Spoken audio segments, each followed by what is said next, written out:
I'm Julie Duell with Spotlight on Sparks. My first guests today are Parks and Recreation Director Tracy Dominguez and Parks Development Coordinator Chris Cobb. And we just had something really exciting happen this week at our Sparks City Council meeting. Can you tell me about it? Yes, absolutely. Our council members approved an $80,000 grant from the Sparks Rotary, and this money will be, we're very excited to accept this, and it'll be used toward the design and construction of our new All Abilities Playground at the Sparks Marina Park. Oh, that's so exciting. And we already have one in the city of Sparks, right? An All Abilities Playground, and so this will be a second one here in Sparks? Yes, we currently have one at the Paw Community Park, and then this will be replacing our existing structure at the Sparks Marina for our second location. So exciting. How nice that they would give us $80,000. Can you tell me a little bit about what that means for the city of Sparks?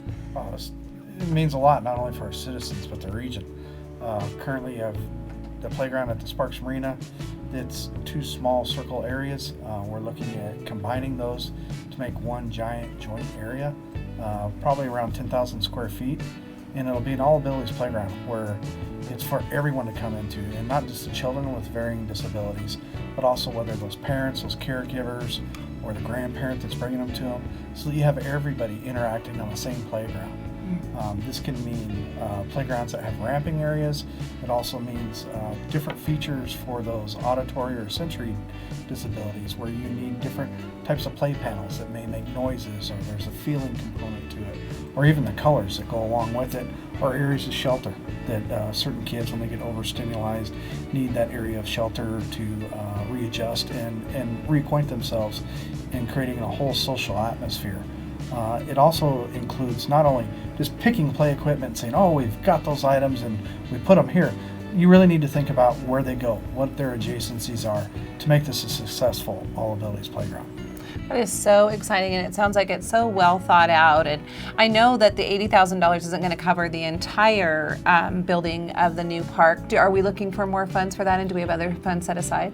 Yes, right now the city set aside $550,000 in their CIP process of city funds to go towards this project.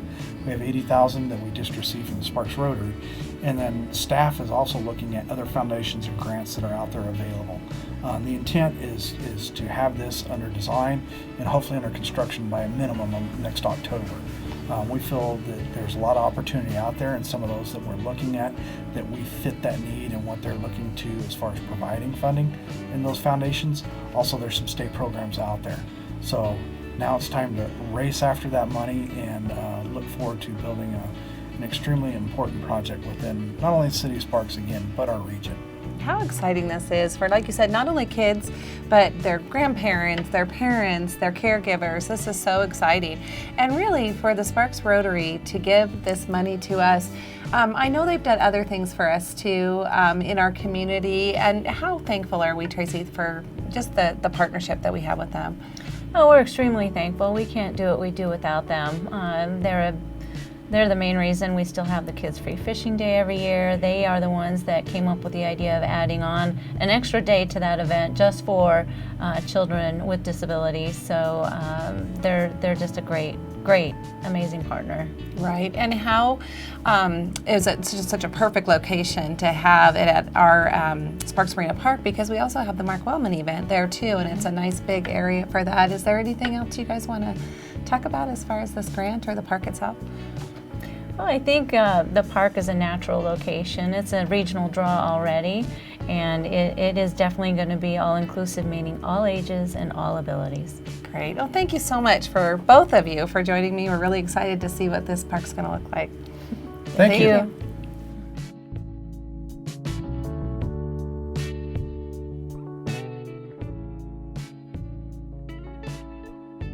My next guest is Sparks Police Chief Pete Krall, and this week at our council meeting, you got presented with a really cool photograph, and I wanted to talk about that and why you were presented with that.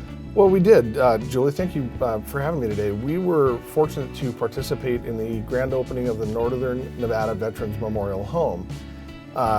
Located here in Sparks, it is a beautiful facility, and we're very, very fortunate to have such a facility in this area. As part of the opening ceremonies for that, there were 2 Medal of Honor winners present, and we were invited to participate with both the Police Department Honor Guard and the Fire Department Honor Guard And as such, we were given this photograph as a small memento of thank you on behalf of the Nevada Gold Star families, and we were very honored indeed to participate in this. That is so wonderful. I saw that memorial actually. I was at the Nevada Memorial the other day, and it is beautiful, the Gold Star Memorial right outside the building. It's Yes. absolutely beautiful. It's beautiful. It's a fitting tribute to, unfortunately, those who have lost families during military service, but it is a beautiful portion of that home and a wonderful remembrance of those lost individuals. And the home itself is really to help our veterans, our local veterans here, so they don't have to go out of state or down to southern Nevada to get the medical help they need, and they can live there. It's like a 5-star hotel. Yes, it's a wonderful facility, and it's so well thought out and so well planned. And the folks who have given so much in military service are truly deserving of a facility of that type, and we're very fortunate to have it here in Sparks. Well, and I'm thankful to you and our fire chief as well for sending people to go to this great grand opening or the ribbon cutting. It was very neat. It was indeed our honor. Yeah, thank you. Switching gears just a little bit, I wanted to talk to you about a Joining Forces grant that we also received at this week's council meeting. Can you tell me what that's all about? Sure. For the past 16 years, the state of Nevada Office of Traffic Safety has offered a grant. The purpose of that grant is to allow us to do additional and targeted enforcement. The grant, the $46,000, will pay for approximately 824 hours of overtime so that our officers, in conjunction with other departments, can go out and conduct and hopefully reduce and have an impact on serious injury and fatal traffic accidents. So you said it's in conjunction with other law enforcement agencies. What type of programs is part of the Joining Forces effort? These are the things that you hear about more by their popular names like Click It or Ticket, or You Text, You Drive, You Pay. Those sorts of things that are fairly popular and prevalent through the media. I think people are aware of them that way. So I want to talk a little bit about some statistics that you have about fatalities and crashes that happen here in Nevada. Yes, tragically, according to 2018 statistics, approximately 1 in 3 fatalities, 1 in 3 fatal crashes are related to speed. And also, approximately 1 in 3.5 fatal traffic crashes are related to DUI. So it's our hope through garnering these extra overtime hours and being able to conduct targeted enforcement that we're able to reduce those crashes and the loss of life here in Nevada. And this Joining Forces money, the actual grant money, will help us in what way to get out there? It helps us go out and work what we refer to as high crash locations. Frequently, we find clusters of crashes in various places, or we get complaints of speeding in different parts of the area. We work in conjunction with other departments and conduct large targeted enforcement campaigns in those areas in hopes of reducing those crashes. Well, sounds like a really great effort, and I thank you very much for being here, and we'll look forward to having you on again to find out how those campaigns went. Thanks very much for having me. I Thank appreciate you it. very much.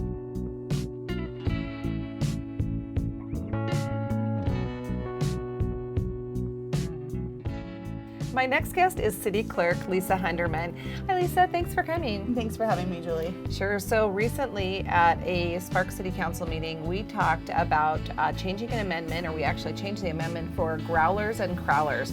And first of all, what are growlers and crawlers? Maybe some people don't know. Sure, absolutely. A growler is a 64-ounce container that is usually refillable, resealable, and contains beer. And a crawler is normally a 32-ounce refillable, resealable can, also containing beer. Okay, so what was our ordinance and how did we change it? Prior to the ordinance change, growlers and crawlers could only be filled by manufacturing alcohol providers, so brewing companies and things like that. And now with the ordinance change, anybody who obtains and possesses an alcohol license would be able to fill and sell a growler or a crawler. So bars, say in downtown Sparks or downtown Victorian Square, can now fill growlers and crowlers. Is that true? That is correct. Okay. Yes. And why did this come before council? Did the businesses want this change? There were a few businesses that were looking to be able to do so, as they have counterparts within other jurisdictions that are able to do so. And it also came before council as a recommendation from one of our council members to further look into changing our ordinance to allow them. And there's something to do with caterers as well. Is that true? That is true, yes.